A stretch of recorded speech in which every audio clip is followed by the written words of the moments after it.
আপনার ব্যাকগ্রাউন্ড দেখে বুঝতে পারছেন আমি আরেকবার বাসা বদলিয়েছি এবং বাসা বদলানোর সময় আমি একটা মজার জিনিস দেখলাম যে এর আগের বার আমি যখন বাসা বদলিয়েছিলাম আমি ভোডাফোন ইন্টারনেট প্রোভাইডার ব্যবহার করতাম তখন, এবং বাসা বদলানোর পরে নতুন বাসায় ভোডাফোন আর ইন্টারনেট কানেকশন দিতে পারলো না, কোনোভাবেই ইন্টারনেটের স্পিড ভালো হলো না। এবার আবার বাসা বদলালাম, তারপর আমি ভোডাফোন ছেড়ে দিয়েছিলাম, লাস্ট বাসায় চলে গেছিলাম ভার্জিনে, এবং ভার্জিন নিয়ে আমি যখন এই বাসায় মুভ করলাম ইন্টারনেটের সমস্যা আবার হওয়া শুরু হলো। এবং যদিও ভার্জিন মোটামুটি ভালোই পারফর্ম করছে, টিভিতে নেটফ্লিক্স চালাতে একটু সমস্যা হচ্ছে বাট মোটামুটিভাবে ভালোই চলছে। বাট মোবাইলের ক্ষেত্রে আমি দেখলাম যে এক রুমে গেলে 3G, আরেক রুমে গেলে 5G। এবং তারপর আমার মনে পড়ে গেল ছোটবেলায় একটা সময় ছিল এরকম যখন আমি একটা টেলিকম কোম্পানির সিম ব্যবহার করতাম, বাংলাদেশের কথা বলতেছি, এবং ওই সিমটা নতুন এসেছিল সেই সময় বাংলাদেশে, এবং বারান্দায় না গেলে ওইটা দিয়ে কথা বলা যাইতো না, এবং ওই সেম সিম 43 মিনিট বা 44 মিনিট পরে একা একা কেটে যেত। তো অদ্ভুত একটা সময় ছিল, এবং এই সবকিছু নিয়ে আমি যখন ঘাটাঘাটি করছিলাম তখন একটা বিশাল ব্রেন ডাম্প রিসার্চের ফেজের মধ্যে দিয়ে চলে গেলাম এবং বোঝার চেষ্টা করছিলাম যে আসলে সমস্যাটা কি, আমরা কেন নেটওয়ার্ক পাই না বাংলাদেশে। বাংলাদেশ ইনফ্রাস্ট্রাকচারের দিক থেকে বেশ ভালো ডেভেলপমেন্ট করছে, এটা আমরা সবাই জানি এবং মানি। আমরা মূল্যবোধ বলেন, দুর্নীতি বলেন, এগুলো নিয়ে কনফিউশন আছে, এবং এগুলো নিয়ে কনফিউশন না, আসলে আমরা জানি এগুলো খুব ভালো অবস্থা হয়তো নাই, বাট ইনফ্রাস্ট্রাকচারের দিক থেকে আমরা যে খুব ভালো করতেছি এটা নিয়ে কোনো সন্দেহ নাই। পদ্মা সেতু বলেন বা ইভেন ছোট ছোট স্মল প্রজেক্ট বলেন, দেশের চেহারা কিন্তু দেখতে চেঞ্জ হয়ে যাচ্ছে এবং পজিটিভ হচ্ছে, আরো ভালো চেঞ্জ হচ্ছে। এবং এত কিছু চেঞ্জ যদি হতে পারে, মোবাইল টেকনোলজি, ইন্টারনেট, এগুলাও তো সব, আমি তো ভাবতাম যে টাওয়ার বসাবে ভালো ইন্টারনেট আসবে। সমস্যাটা আসলে কই, এখনো 2022 সাল 23 সালে এসেও কেন এত মানুষ বলবে যে তারা 3G পাচ্ছে না, 4G পাচ্ছে না, 5Gর কথা আমি বাদ দিলাম, ইভেন 4Gর কথা আমি বাদ দিলাম, 3G পাচ্ছে না, কল ড্রপ করছে। এই ধরনের সমস্যাগুলো আসলে বাংলাদেশে কেন হয়, এগুলো নিয়ে আমরা কথা বলবো আজকে। আমাদের সবচেয়ে কমন ন্যারেটিভ সেটা হলো সিম কোম্পানিগুলো খারাপ, সিম কোম্পানিগুলো আমাদের ভালো নেটওয়ার্ক দিতে চায় না। যে বড় বড় টেলিকম কোম্পানিগুলো আছে, আমি নাম বলছি না, আপনারা সবাই জানেন 4-5টা বড় বড় টেলিকম কোম্পানি আছে। আমি নিজেও এটা ভাবতাম যে সিম কোম্পানিগুলো সম্ভবত খারাপ,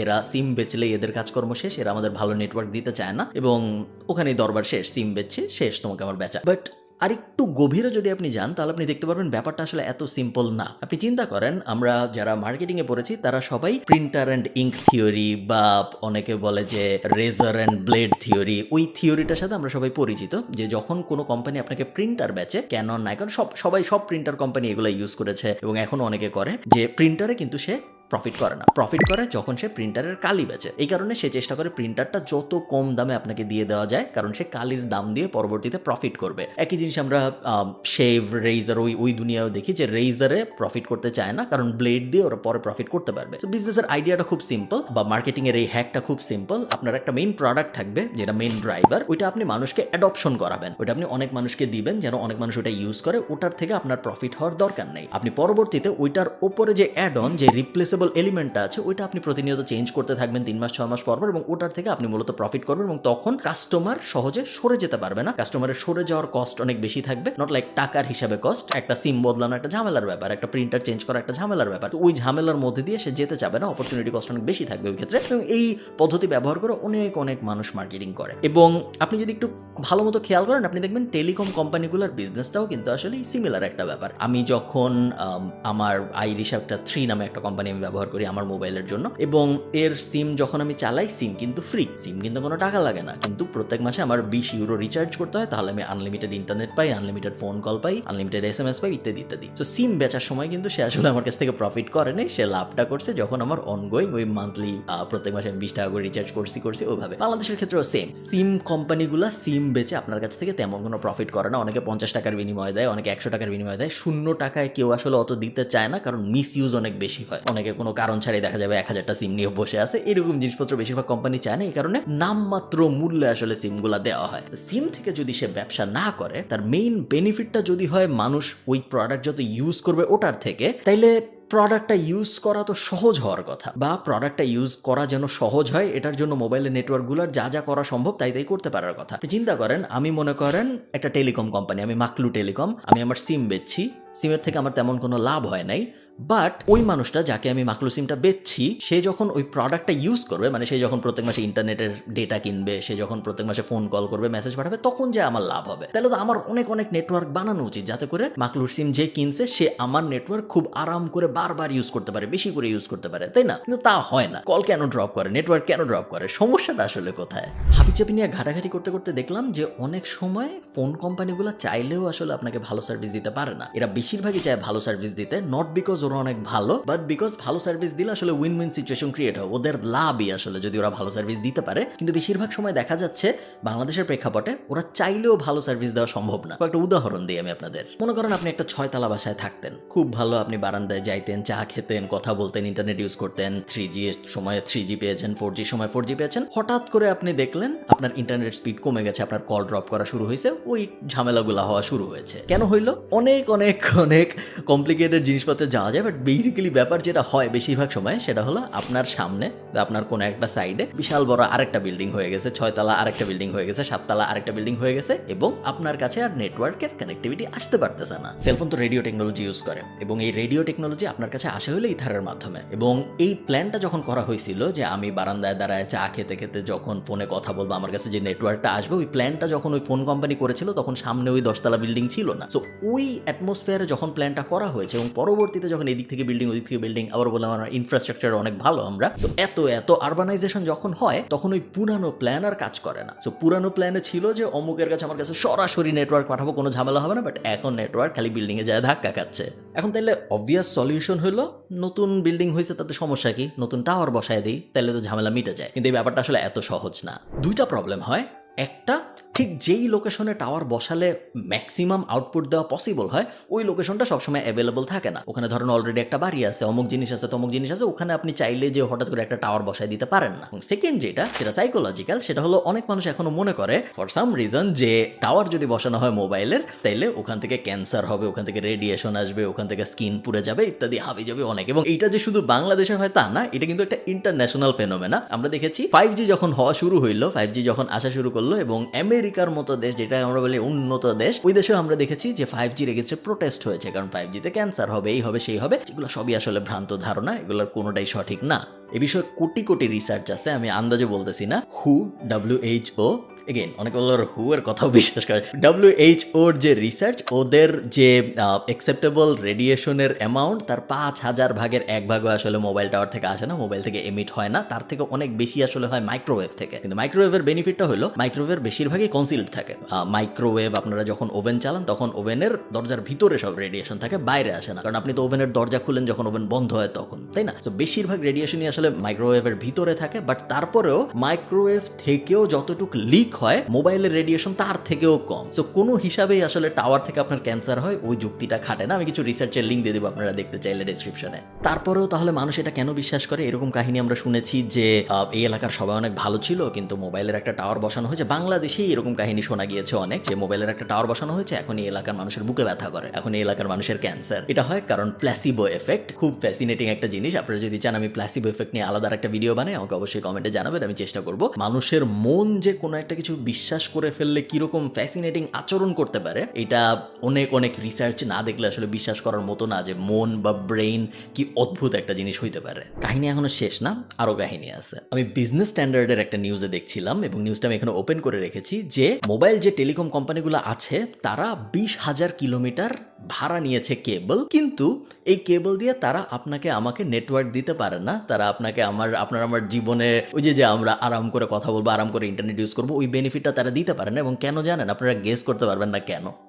এটার কারণ এই কেবলগুলা ওনাদের নেটওয়ার্কে কানেক্ট করতে যে মেশিন লাগে, মেশিনটার নাম হইলো DWDM মেশিন। এই মেশিনে টেলিকম কোম্পানিগুলো ইম্পোর্ট করতে পারে না, ইম্পোর্ট করার এদের কোনো পারমিশন নাই। সো তার কিনে রাখা হয়েছে অনেক, বাট ওই মেশিন ইম্পোর্ট করার পারমিশন নাই দেখে সেই তার নেটওয়ার্কে জোড়া দেওয়া যাচ্ছে না, যেই কারণে কোনো সার্ভিস দেওয়া যাচ্ছে না। প্রতি মাসে লোকসান হচ্ছে। এবং আমি একটা টেলিকম কোম্পানি, আমি যেহেতু কোনোটা নাম বলতেছি না এই কারণে আমি এটারও নাম বললাম না, বাট আমি যখন পড়ছিলাম তখন আমি দেখেছি একটা টেলিকম কোম্পানির CEO বলেছে যে কয়েক কোটি কোটি টাকা প্রত্যেক মাসে আসলে লস হচ্ছে জাস্ট এই তার রেখে দেওয়ার জন্য। এখন DWDM মেশিন কেন আনা যায় না? এই মেশিন আসলে সরাসরি টেলিকম কোম্পানি ইম্পোর্ট করতে পারে না, থার্ড পার্টি ইম্পোর্ট করতে পারে। কিন্তু থার্ড পার্টি যেহেতু ইম্পোর্ট করতে পারে, এবং থার্ড পার্টি যেহেতু জানে যে টেলিকম কোম্পানিগুলোর এই মেশিনগুলো দরকার, কারণ দেখেন এটা উভয় সংকট টাইপ সিচুয়েশন। আপনি যদি মেশিনগুলো কিনেন এই থার্ড পার্টির কোম্পানির গুলার কাছ থেকে না কিনে যদি নিজে ইম্পোর্ট করতে চান, আপনি পারবেন না, কারণ ইম্পোর্ট করার পারমিশন নাই। এখন আপনি যদি ঠিক করেন যে না আমি ইম্পোর্ট করলাম না, আমি মেশিন কিনবই না, আমি এভাবেই থাকবো, তাহলে আপনি ওই যে 20,000 কিলোমিটার তার কিনে রাখছেন ওইটার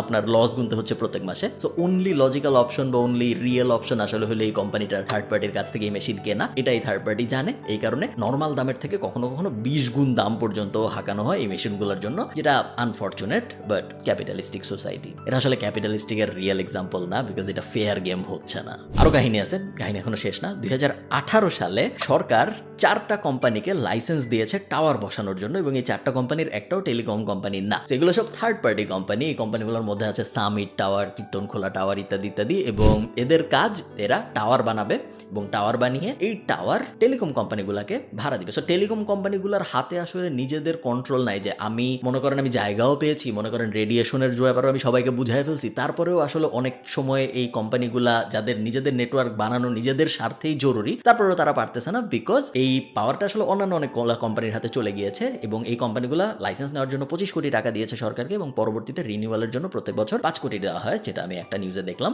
ইন্টারেস্টিং ব্যাপার। সো কন্ট্রোলটা অনেক ক্ষেত্রেই আসলে এই কোম্পানিগুলোর হাতে নাই। লাস্ট আর একটা সমস্যা আছে, আমি জানি এই ভিডিওটা কেমন জানি একটা জটিল ভিডিও হয়ে গেছে, সেটা হলো স্পেকট্রাম অ্যাভেলেবিলিটি। অনেকে ভাবে যে বাংলাদেশ যে ভালো ইন্টারনেট স্পিড পায় না, ভালো কানেকশন পায় না, কল ড্রপ হাবিজাবি সমস্যা হয়, এটার কারণ মনে হয় এই সিম কোম্পানিগুলো খারাপ। এবং সিম কোম্পানিগুলো আমারই ভালো এমন বলতেছি না, বাট এই যে স্পেকট্রাম অ্যাভেলেবিলিটির ইস্যুটা, এটা মেইনলি হয় আসলে আমাদের জনসংখ্যার ঘনত্বের কারণে। আমি সবাই জানি যে Bangladesh one of the most populated countries in the world. আমাদের যে জনসংখ্যার ঘনত্ব, এটা অন্যান্য অনেক দেশ থেকে অনেক অনেক বেশি, এবং এই কারণে আমাদের স্পেকট্রাম কিন্তু পার্সন পার মেগাওয়াট ওই হিসাবটা কিন্তু খারাপ না। পৃথিবীর বিভিন্ন উন্নত দেশের সাথে যদি আপনি কম্পেয়ার করেন, আমাদের স্পেকট্রাম খুব খারাপ না, অনেক ক্ষেত্রে আসলে সমানই বলা যায়। বাট তারপরেও আমাদের ডিমান্ড যেহেতু এত বেশি, এই কারণে সাপ্লাই কুলায় ওঠা যায় না। এবং আমি একটা মজার জিনিস এখানে লিখে রেখেছিলাম, স্যাড বাট মজার জিনিস, যে ঢাকা ট্রিবিউনের নিউজে দেখা গিয়েছে যে একটা টেলিকম কোম্পানির সিইও বলেছে যে তারা নতুন ব্যান্ডউইথ কিনছে, কিন্তু তারা যে নতুন ব্যান্ডউইথ কিনেছে, এটা কেনার সময় তারা জানে যে 1.5 বছরের মধ্যে এই ব্যান্ডউইথ দিয়ে আর কোনো কাজ হবে না, বিকজ আমাদের যে পপুলেশন গ্রোথ প্লাস আমাদের যে ডিমান্ড গ্রোথ, শুধু যে পপুলেশন বাড়তেছে তা না, পপুলেশনও বাড়তেছে, ইন্টারনেট পেনিট্রেশনও বাড়তেছে, মোবাইল পেনিট্রেশন, সবার হাতে হাতে মোবাইল চলে যাচ্ছে আমরা জানি। তো ওই দুইটা যখন এক্সপোনেনশিয়ালি বাড়তেছে, সো ব্যান্ডউইথ কিনে কিনে কুলানো যাচ্ছে না, এবং ব্যান্ডউইথ কিনতেও তো অনেক টাকা লাগে। সো কোম্পানিগুলো হিসাব করে কিনে, সব মিলে একটা সেই অবস্থা। সো সলিউশন কি আসলে এই প্রবলেমের? আমি যদি এত সলিউশন দিতে পারতাম তাহলে তো খুব ভালোই হইতো, বাট আমি আসলে জানি না সলিউশন কি। বাট 3টা অবভিয়াস ব্যাপার দেখা যায়। একটা হইলো আমাদের আরো মোবাইল টাওয়ার লাগবে, টাওয়ার ছাড়া কোনোভাবেই সম্ভব না। সো টাওয়ার অবশ্যই লাগবে, যেটার সাথে একটা সেকেন্ডারি জিনিস চলে আসে, যে মানুষের মনের থেকে ওই ভ্রান্ত ধারণাগুলো দূর করতে হবে যে টাওয়ার থেকে রেডিয়েশন হয়। এটা আমরা এখন 2022 সালে চলে আসছি। সো এই ধরনের ভ্রান্ত ধারণা দূর করাটা আমাদের জন্য সহজ হওয়া উচিত on paper, but then again you never know. Second, এটা করতে পারলে খুব ভালো হয়, যে আমরা যখন আরবানাইজেশন করছি, আমরা যখন প্ল্যানিং করছি কোনো একটা সিটির, পূর্বাচল, নতুন সিটিতে দিতে খুব অর্গানাইজড ওয়েতে যদি প্ল্যানটা করা হয়, তাহলে শুরুর দিকে টাওয়ার বসায় বা খুব সুন্দর করে আর কি পুরো ব্যাপারটা করা সম্ভব। হঠাৎ করে যদি আমি একটা জায়গায় একটা বিল্ডিং উঠাই দিই, আরেক জায়গায় যদি হঠাৎ করে 6 তলা ছিল ওটাকে 9 তলা করে ফেলি বা 10 তলা করে ফেলি, ওই প্রবলেমগুলো যদি না হয়, পুরো জিনিসটা আর একটু যদি অর্গানাইজড ওয়েতে করা যায়, তাহলে আসলে সবারই উপকার হয়। এবং লাস্ট, আমাদের বোঝা যে বিজনেস ওয়াইজ ফোন কোম্পানিগুলোর আসলে লাভই হবে যদি আপনি নিরবিচ্ছিন্ন ইন্টারনেট ব্যবহার করতে পারেন, নিরবিচ্ছিন্ন ফোন কল করতে পারেন, নিরবিচ্ছিন্ন SMS করতে পারেন। সো ফোন কোম্পানিগুলোকে সরাসরি সবসময় ব্লেম করাটা আমার মনে হয় না একদম উচিত। তো ওদের অন্যান্য অনেক ব্যাপারে দোষ থাকতে পারে, বাট এই ব্যাপারটা আসলে পুরোপুরি ওদের কন্ট্রোলে নাই। এবং এগুলা ছাড়া কিছু বেসিক ব্যাপার তো আছে, যেমন আপনার ফোন হয়তো 4G না, বাট আপনি চাচ্ছেন 4G চালাইতে, 4G চলতেছে না, এই জন্য আপনি রাগ হয়ে অমুককে গালি দিচ্ছেন। তো ওই বেসিক ব্যাপারগুলো যদি থাকে, আশা করা যায় আগামী 20 বছরের মধ্যে আমরা আরো অনেক আরবানাইজেশন দেখবো, আরো অনেক ডেভেলপমেন্ট দেখবো, ইনফ্রাস্ট্রাকচার অবস্থা হয়ে যাবে আমাদের। বাট একই সাথে ইন্টারনেট কানেকশন কিন্তু খুব জরুরি, ফোন কল করতে পারা, ওই কানেক্টিভিটিটা জরুরি। আমরা সবাই জানি যে প্রত্যেক 8টা ইন্টারনেট কানেকশনের জন্য একটা করে নতুন জবের সৃষ্টি হয়, একটা করে নতুন চাকরির সৃষ্টি হয় বাংলাদেশে। এবং এটা তো ইন্টারনেটের কানেকশনের হিসাবে জানলাম, যেহেতু আমি ইন্টারনেটের মানুষ এই জন্য এটা বললাম। বাট ফোন কল বলেন, এগুলোর তো অনেক বেনিফিট আছে, শুধু যে কর্মের বেনিফিট তা না, মানুষের সাথে মানুষের সম্পর্কের বেনিফিট, ওগুলো ওইসব কোয়ালিটেটিভ বেনিফিট তো আছেই। তো এটা খুব জরুরি একটা জিনিস আমাদের জীবনের। এবং হোপফুলি যারা এই রিলেটেড পার্টিজ আছে, যারা স্টেক হোল্ডার্স আছে, তারা সবাই এটা নিয়ে কাজ করবে, যাতে আমরা সবাই আরো ভালো নেটওয়ার্ক পাইতে পারি। এবং আপনারা আমার জন্য দোয়া করবেন যেন আমি খুব সহজেই পুরা বাসায় 5G পেতে পারি। আমি এখনো বুঝতে পারিনি আমার রাউটারটা আমি কোথায় বসাইলে পুরা বাসায় আমি খুব সুন্দর ওয়াইফাই পাবো। নতুন অ্যাপার্টমেন্টের কথা বলতেছি। এবং আমার ফোনেও 5G পাওয়ার জন্য আমি আসলে প্রত্যেক রুমে কিভাবে 5G পাবো এটা ফিগার আউট করতে পারি নাই। এটা আমি রিসার্চ করতে থাকি। ভালো থাকেন সবাই, সবার সাথে আমার কথা হবে পরের কোনো একটা ভিডিওতে। টাটা।